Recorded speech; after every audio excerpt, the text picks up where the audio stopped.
Forget what you saw last season.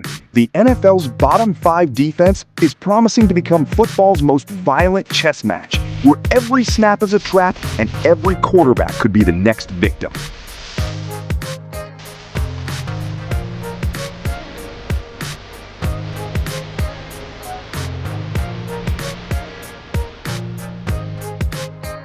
Very well respected. He will be game plan specific. It'll look and feel a little bit like Minnesota, where it'll be very multiple. You'll see a double mug look where he'll bring linebackers up. Everyone will bail out. They'll play coverage.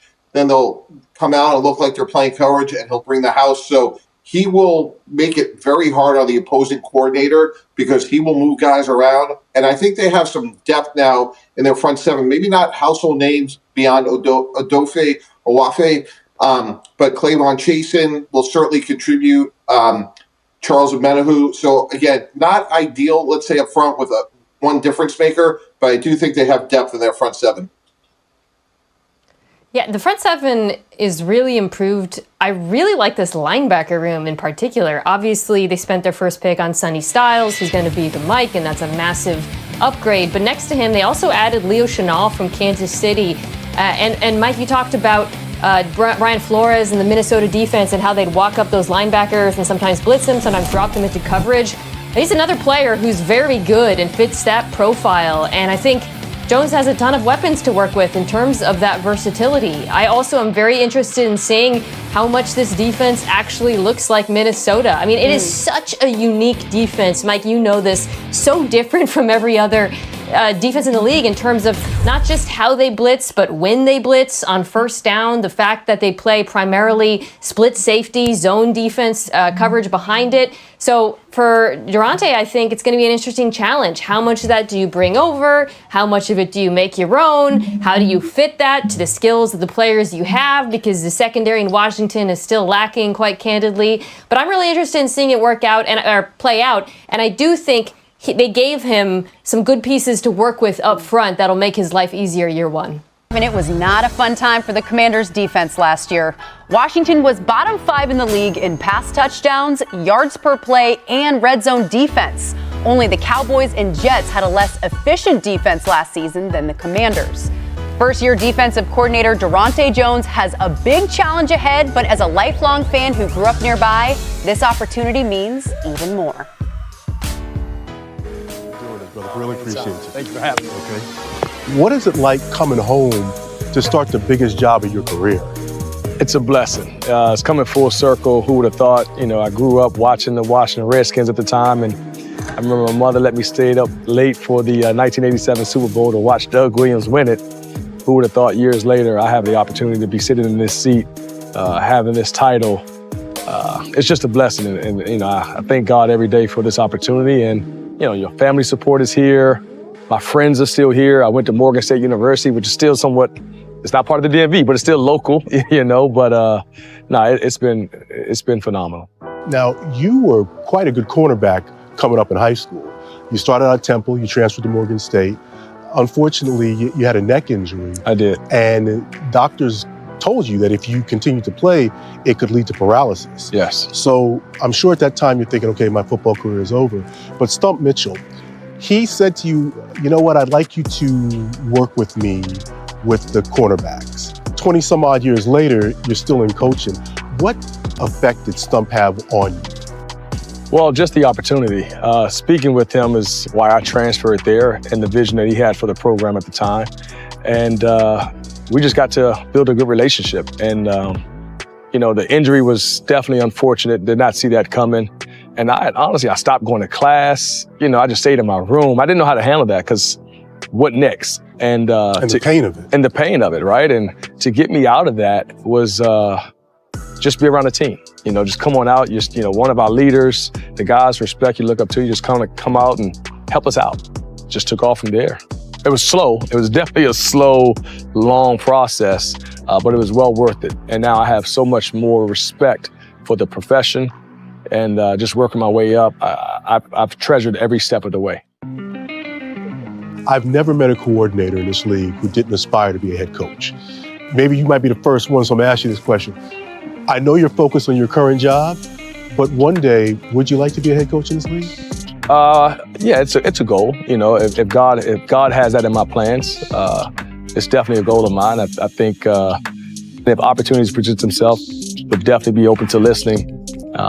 But that doesn't come without, some type of production in this current role.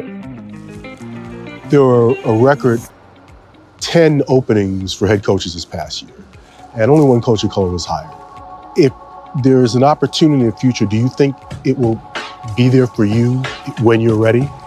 I think there'll be opportunities in terms of the job openings, because there's a lot of turnover in this league.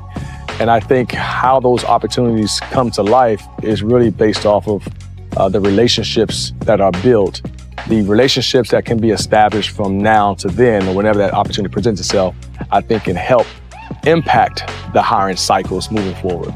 Forget what you saw last season, because the Washington Commanders are trying to turn one of the NFL's biggest defensive disasters into one of the league's most terrifying chess matches. Last year, Washington's defense collapsed.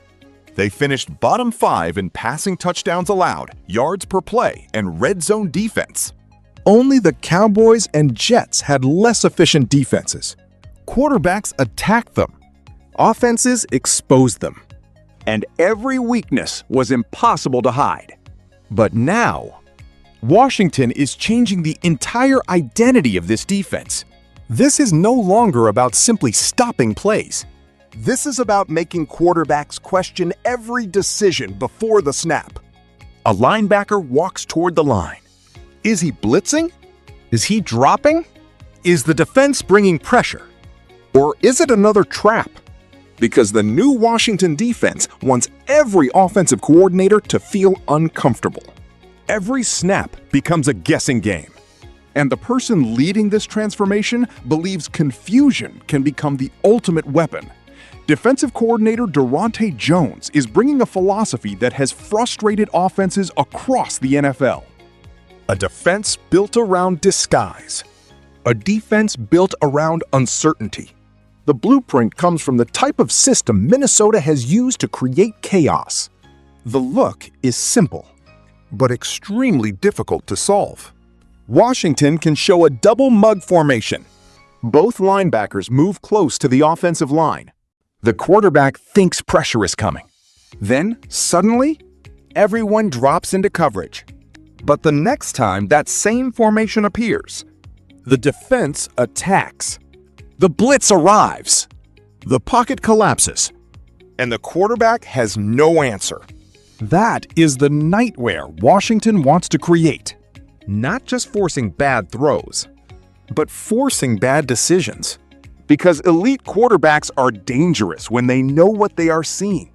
The moment they hesitate, the defense wins. But a complicated scheme means nothing without players capable of executing it. And that is where Washington believes this roster has dramatically improved. Washington may not have the biggest names in football, but they believe they finally have the pieces to create problems. The biggest improvement comes in the front 7. Odafe Oweh remains one of the biggest pass rushing threats. But the Commanders are no longer depending on one player to carry the entire defense.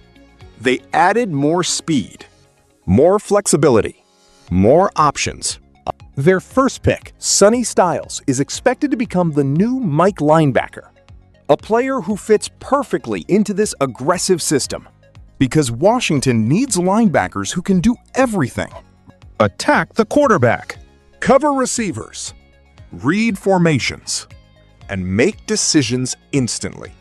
They also added Leo Chenal from Kansas City, another player who fits the modern NFL linebacker mold. A defender who can stand at the line, threaten pressure, and disappear into coverage. That versatility gives Jones something every defensive coordinator wants: options. However, there is still one major question. The secondary remains the biggest concern. Because no matter how creative the scheme is, eventually someone has to cover elite receivers. And that challenge could determine just how far this defense can go. For Durante Jones, this opportunity is about much more than football. It's coming home. Growing up near Washington, Jones remembers watching the franchise's greatest moments. His mother allowed him to stay up late to watch Doug Williams win Super Bowl 22 in 1987. At that time, he never imagined he would one day stand on the sideline leading Washington's defense. But his path was almost completely different. Jones was once a talented defensive back. He started at Temple before transferring to Morgan State. Then came the moment that changed everything. A serious neck injury. Doctors warned that continuing to play could risk paralysis. His football career appeared finished. Jones admitted he struggled after losing the game he loved. He stopped going to class. He stayed isolated. He didn't know what came next. Then Coach Stump Mitchell gave him another opportunity. Instead of leaving football behind, Jones began coaching. One small opportunity became a career. More than 20 years later, he is now running an NFL defense. And this season represents the biggest challenge of his professional life. Jones knows the NFL is a results-driven league. He has the same goal every coordinator has. One day becoming a head coach. But he understands that opportunity is earned. Production creates respect. Success creates opportunities. And Washington's defense now has the chance to change the entire conversation. Nobody expects them to instantly become the league's best defense. But if they become aggressive, if they become unpredictable, if they force quarterbacks into mistakes, then the reputation of this unit could change faster than anyone expects. Last season, opponents saw Washington as a weakness. This season, the Commanders want them to see something completely different. A defense where every snap is a trap. Every formation is a warning. And every quarterback has to ask the same question. Do we actually know what is coming? Because if the answer is no, Washington may have just created one of football's biggest surprises. Yo, mic check 1 to 2, -1, -2. Game over for this video, folks. Smash that like button, drop a comment, and subscribe to stay in the huddle for more. This is NFL Madness, bringing the heat and signing out.